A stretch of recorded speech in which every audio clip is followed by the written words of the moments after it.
네, 손수호 변호사와 함께 얘기 나눠보겠습니다. 안녕하십니까? 네, 안녕하십니까?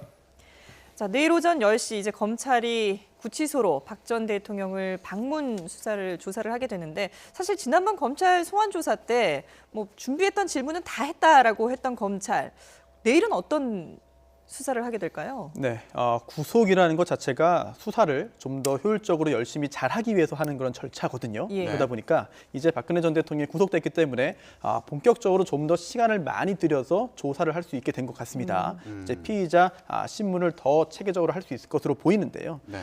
특히나 지난번에 준비한 질문은 다 했다라고 했습니다만 사실상 묻고 아닙니다라고 하면 그냥 아니라고 그냥 넘어가는 정도밖에 안 됐을 거예요. 예. 시간상. 근데 이제는 세부적으로 그런 그 범죄의 혐의점마다 구체적으로 좀 더 자세하게 물을 수 있는 여건이 됐습니다. 네. 그러다 보니까 첫 번째 이제 구치소 출장 조사에서도 약간의 심경 변화가 있지 않겠느냐. 박근혜 전 대통령이 심경 변화가 있을 것이라는 기대를 할 수 있겠고요. 또한 그렇다고 한다면 일부 자백도 할 수 있지 않겠느냐라는 기대감을 가질 수 있을 것 같습니다. 또한 네. 그렇지 않다 하더라도 그동안 자세하게 여러 가지 그런 진술이나 아니면 조서나 아니면 증거 등을 제시하면서 박근혜 전 대통령의 반응을 듣지 못했을 수 있는데요. 시간이 부족하다 보니까 네네. 이번에는 정호성 전 비서관이 이렇게 이야기했습니다. 한번 보시죠. 같이 한번 본 다음에 그 다음에 반응을 이제 얻어보고요. 예. 또 안종범 전 수석도 이렇게 증언했고 이렇게 이야기했습니다. 같이 네. 한번 보시죠. 그 다음에 또 이제 반응을 한번 본다든지 이런 좀 시간을 좀 많이 쓸 수 있는 조사가 가능할 것 같습니다. 네. 검찰의 그런 그 여러 가지 판단에 따라서 가장 효율적이고 가장 정확하고 또 가장 이번 사건에 적합한 그런 여러 가지 신문 기법과 방식을 취할 것 같은데요. 어쨌든 어떤 정도의 성과가 이번에 나올지 저도 좀 네. 굉장히 좀 궁금합니다. 그럼 지금 설명을 들어보면 질문은 이전에 검찰 소환 당시와 크게 다르지 않을 수도 있어 보이는데 답변은 다를 수도 있다. 이런 좀 생각을 해보게 되거든요. 박근혜 전 대통령의 어떤 태도에 내용에 변화가 있을 수도 있을까요? 가능성은 있죠. 가능성 있습니다. 일단 아직까지 확정 판결이 나오지 않았기 때문에 박근혜 전 대통령은 일단 무죄로 추정됩니다. 네. 실제로 박근혜 전 대통령이 그렇게 여러 가지 범죄를 저질렀다고 단정할 수도 없는 상황입니다. 예. 그걸 단정하면 안 되겠고요. 네. 그렇기 때문에 박근혜 전 대통령이 정말 억울하다라는 주장을 고수하면서 무죄 판결이 선고되는 것을 노리는 그런 전략을 취할 수가 있겠습니다. 이게 첫 번째겠죠. 하지만 두 번째는 가정입니다. 실제로 박근혜 전 대통령이 어떠한 범죄 행위를 일부라도 저질렀다고 한다면 예. 이제 좀 태도를 바꾸어서 어떤 부분에 대해서는 좀 시인을 하고 자백을 하는 그런 쪽으로 선회할 가능성도 배제할 수는 없겠죠. 그런데 만약에 제가 이제 담당 변호인이고 네. 또 실제로 박근혜 전 대통령이 잘못한 점이 있다라고 전제한다면 시인하자고 자백하자고 권유를 하고 선처를 구하자라고 이제 제안을 할 것 같아요. 그런데 이게 또 쉽지 않은 게 바로 박근혜 전 대통령이 그동안 해왔던 이야기들이 너무나 자세하고 너무나 강경했습니다. 아무것도 모른다. 그리고 네. 또 최순실 씨와는 관련이 전혀 없다라는 그리고 사익을 추구한 바가 없다라는 이야기를 대통령 재직 기간 중에도 여러 차례 대국민 담화 형식을 통해서 했고요. 또한 그 후에도 전혀 바꾸지 않은 상황이었습니다. 네. 이런 상황인데 구속되었다고 해서 그동안의 입장을 전격적으로 바꾼다라고 한다면 그거 봐라. 그동안 이렇게 잘못했는데 왜 아니라고 뻔뻔하게 이야기했느냐라고 하는 비난만 더 커질 뿐이지 네. 그로 인해 얻을 수 있는 이익이 크지 않을 수도 있습니다. 예. 그렇기 때문에 박근혜 전 대통령이 과연 어떠한 전략을 수립해서 어떻게 대응할지 저도 굉장히 궁금할 뿐만 아니라 옆에 있는 변호인들도 과연 어떻게 하는 것이 의뢰인, 즉 박근혜 전 대통령에게 도움이 되는 일인가 여기에 대해서 고민을 거듭할 것 같은데 네. 사실 뾰족한 수가 떠오르지는 않는 것 같습니다. 예. 만약에 입장 변화가 없다면은 사실 뭐 검찰로서는 여러 번 조사를 한다 하더라도 결과가 크게 달라지지는 않을 것 같은데 일단 그 조사 방법이라든지 뭐 횟수 이런 건 정해진 건 아닌 거죠? 네, 그렇습니다. 이제 형사소송법 199조에 수사와 필요한 조사라는 규정이 있는데요. 예. 네. 여기에 보면은 수사에 관하여 그 목적을 달성하기 위해서 필요한 조사를 할 수 있다라고만 되어 있습니다. 네. 다만 강제 처분은 최소화하라라는 규정이 있는데요. 이렇기 때문에 피의자 신문, 박근혜 전 대통령에 대한 검찰의 조사가 예. 뭐 횟수나 그런 시간이나 장소나 이런 것들에 제한은 없습니다. 하지만 이제 만약에 과거에도 이런 사례가 있었는데요. 너무나 과다하게 많은 그런 조사 횟수 그리고 또 정말 다른 그런 생활을 하지 못할 정도로 괴롭히기 위한 그런 조사 시간 네. 이렇게 한다면은 이거는 이제 불법적인 수사이고 또한 수사권 또 검찰권의 남용이기 때문에 이제 법원에서 안 된다. 있다라는 그런 그 판단을 받은 바가 있거든요. 하지만 그런 정도에 이르지 않는다고 한다면 검찰에서 이번 사건의 수사를 위해서 필요한 조사를 할 수 있기 때문에 검찰 입장에서도 뭐 효율적인 그런 수사 방법을 택해서 진행할 수가 있는 것이죠. 예. 네. 과연 그 여러 차례 진행될 수 있는 조사 과정에서 박근혜 전 대통령이 입장 변화가 있을지 봐야 되겠고요. 지금 박근혜 전 대통령 측의 변호인단을 두고 보강을 할 것 같다 이런 얘기도 있어요. 그런데 박지만 씨 부인인 서양희 변호사가 합류하는 거 아니냐 이런 분석도 있는데 어떻게 네. 보십니까? 아직 그 변호인이 된 건 아닌 것 같습니다. 네네. 왜냐하면 오늘 서울구치소를 찾아서 박근혜 전 대통령을 만났다라고 하는데요. 보통 변호사가 네. 선임계를 제출하면 변호인이 됩니다. 정식으로. 네. 그래서 변호인으로 선임이 되면 변호사로서 이제 변호인으로서 이제 접견을 할 수 있는데요. 네. 이런 경우에는 일반 접견과 다릅니다. 따로 변호인만 접견하는 변호인 접견실이 있기 때문에 여기에서 접견이 진행이 되고요.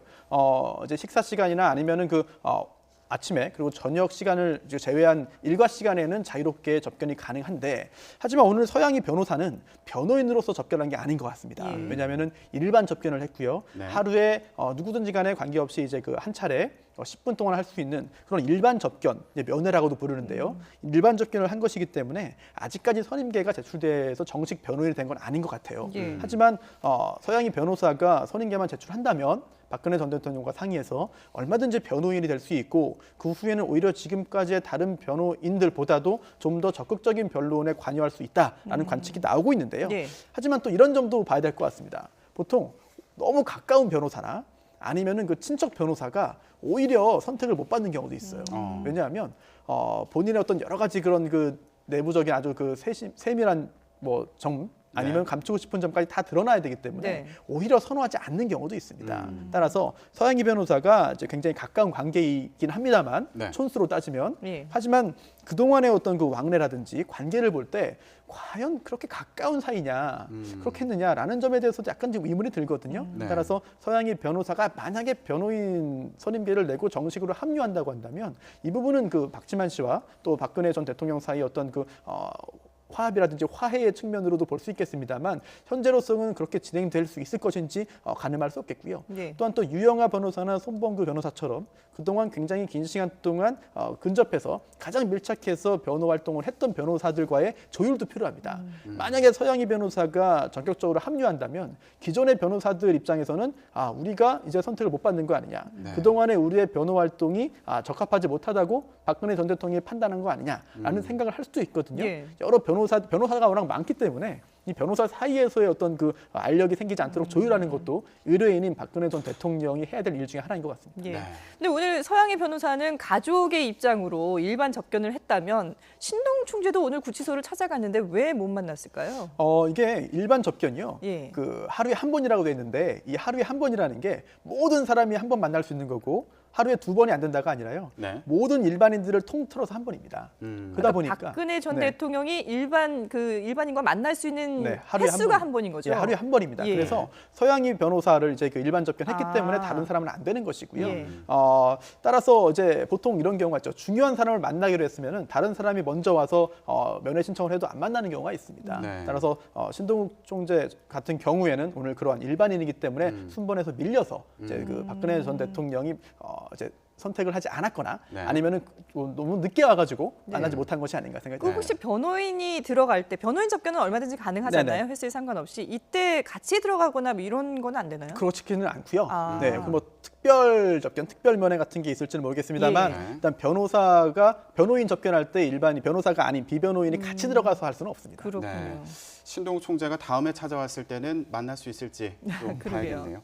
자, 저희가 변호인단 얘기를 하고 있었는데 지금까지의 과정을 봤을 때 현재 변호인단으로 계속 대응이 제대로 될 것인지 이거에 대해서도 관심이 많습니다. 어떻게 전망하십니까? 일단 두 가지로 나눠봐야 될 것 같습니다. 첫 번째로는 박근혜 전 대통령이 실제로 여러 가지 잘못을 저질렀고 네. 그렇기 때문에 변호사들이 할 일이 없었다라고 네. 볼 수도 있겠고요. 또는 두 번째로는 설령 박근혜 전 대통령이 잘못한 점이 있다 하더라도 예. 이거를 그 과정에서 대응하는 과정에서 제대로 못했기 때문에 이 지경까지 구속까지 된 거 아니냐라고도 볼 수 있거든요. 그런데 이게 또 또 나눠봐야 될 것 같아요. 이게 그동안에 열심히 이제 그 변호 활동을 하고 그동안의 진행 사항을 잘 아는 변호사도 필요할 수 있습니다. 따라서 성과가 좋지 않다고 해가지고 변호사를 확 바꾼다고 한다면 네. 뭔가 기분 전환은 되고 뭔가 제대로 할 수 있을 것 같이 느껴지겠지만 예. 현실적으로 도움이 안 될 수도 있어요. 네. 그러다 보니까 변호사를 교체하는 게 아니라 보강하는 것도 지금 염두에 두고 있는 것 같은데 네. 그렇다고 한다면 어떤 변호사가 보강되느냐 또 얼마나 이제 성심성의껏 열심히 할 수 있는 변호사가 보강되느냐가 중요합니다. 네. 변호사가 도움되려면요 첫 번째로는 이제 그 사실관계 그 사건을 잘 아는 변호사가 필요하고요. 또한 두 번째는 그 의뢰인을 위해서 성심성의껏 열심히 일을 해주는 변호사가 필요합니다. 예. 또한 세 번째로는 또 변호사 자체 개인의 경험과 능력이 필요하겠죠. 네. 이런 세 가지 요소를 다 갖추고 있는 변호사를 선임해서 대응한다면 물론 좀 더 부드러운 그런 대응이 될 수 있을 텐데 하지만 가장 중요한 거는 변호사를 아무리 잘 선임한다고 해도 했던 행위를 덮을 수는 없습니다. 지금 같은 상황에서 따라서 변호사의 능력이 크게 차이나지 않을 것 같은 상황까지 이미 온 것 같습니다. 예. 아. 거기다가 이제 박근혜 전 대통령의 뭐 어떤 의중도 상당히 중요할 것 같은데요. 그런데 지금 구치소 안에 지금 보면은 뭐 최순실 씨도 있고 뭐 여러 피의자들 같이 있지 않습니까? 그래서 지금 이감 얘기도 저희 앞서 취재 기자가 전하긴 했거든요. 최순실 씨가 이감될 가능성도 있을까요? 충분히 있어 보이는데요. 예. 네. 일단 그 형의 집행 및 수용자의 처우에 관한 법률, 이제 형집행법이 있습니다. 네. 여기에 따르면은요, 이제 분리 수용 규정이 있어요. 81조인데요. 이제 그 구치소장은 이제 미결 수용자로서 사건에 서로 관련이 있는 경우에는 예. 분리 수용하고 서로 간의 접촉을 금지하여야 한다라고 되어 있습니다. 네. 그런데 이런 것은 한 구치소에 수용되어 있을 때에 분리한다. 접촉하지 못하게 한다라고 하는 것인데요. 애초에 아예 구치소를 다르게 수용해버리면 이런 문제는 더 차단될 수 있거든요. 네네. 그런데 이미 그 최순실 씨가 서울구치소에 예. 이제 수용이 돼 있습니다. 네네. 그런 상황에서 박근혜 전 대통령이 수용되었는데 이제 구치소에 보면은요 대부분 이제 남성들이 훨씬 많기 때문에 남성 이제 그 사동이 훨씬 크고 예. 여성 사동은 좀 작습니다. 그런데 그러다 보니까 그 좁은 그 여성 사동에서 최순실 씨와 박근혜 전 대통령이 마주치지 않도록 관리하고 통제하는 것이 굉장히 어려웠다고 하거든요. 예. 네. 그러다 보니까 아예 구치소를 다르게 이제 이감하려고 하는 것 같은데요. 제가 볼 때는 만약에 지금 최순실 씨를 남부구치소 쪽으로 옮긴다고 하더라도 네. 그거 자체가 뭐 이상하거나 그거 자체가 뭐 문제가 있는 그런 그 행위로는 보이지 않습니다. 예. 네. 자, 저희가 박근혜 전 대통령에 대해서 얘기를 하고 있는데 박근혜 전 대통령이 이제 구속이 되면서 우병우 전 민정수석에 대한 수사는 어떻게 진행이 될까? 이 부분도 많은 궁금증을 낳고 있습니다. 개인 비리 부분이 있고요. 그리고 직무유기와 직권남용 같은 혐의도 있는데 어떤 부분에 무게중심이 있다고 보십니까? 물론 개인 비리 같은 경우에도 횡령도 들어있고요. 여러 가지 네. 비리 혐의가 있기 때문에 네. 만약 그게 사실로 인정된다면 당연히 형사처벌 대상이 됩니다. 네. 그러나 액수라든지 기타 여러 가지 상황들을 볼 때 물론 잘못은 잘못이지만 아주 무거운 죄, 정말 중죄라고 보기는 어려운 측면이 있습니다. 예. 하지만 이제 그 우병우 전 수석이 공직에 있으면서 여러 가지 외압을 행사하고 특히나 이제 이제 직권을 남용했다고 한다면 그 부분은 더 큰 그런 문제가 될 수 있거든요. 네. 따라서 지금 현재 이야기 나오는 것은 이석수 당시 특별감찰관의 업무를 방해했다, 공무집행을 방해했다는 점, 네. 그리고 또 세월호 수사와 관련해 가지고 외압을 행사했다는 점, 이런 부분들은 지난번 박영수 특별검사도 특별히 지적을 한 바가 있거든요. 예. 네. 하지만 이게 특별검사의 수사 기간에 제한이 있었기 때문에 제대로 못했다라고 하고 있는데요. 예.